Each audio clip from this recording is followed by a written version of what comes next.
Hey guys, behind me we've got a garden completely enclosed that me, Wyatt, and Dwayne built.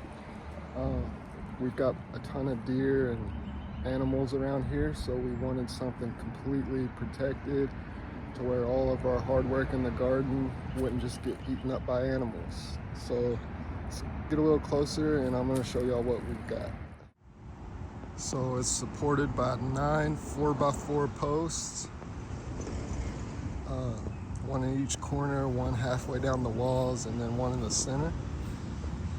We buried chicken wire a foot deep, hoping that'll keep anything from digging underneath to get in, and we put poultry netting on the roof.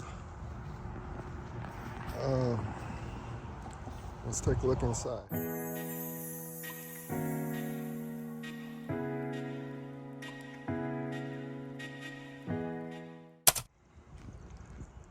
Alright,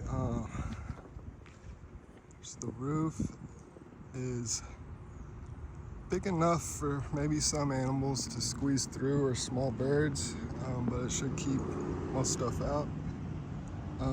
We got our lemon cucumbers growing over here.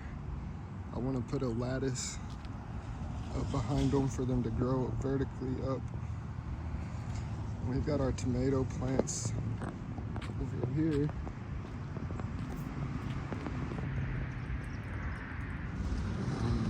Just transplanted these into the garden about a week ago, and we've got some more tomato seedlings that we're going to plant over here on this side. So should have a ton of tomatoes here in a couple months. But yeah, thanks for checking out the garden, and I'll talk to y'all later.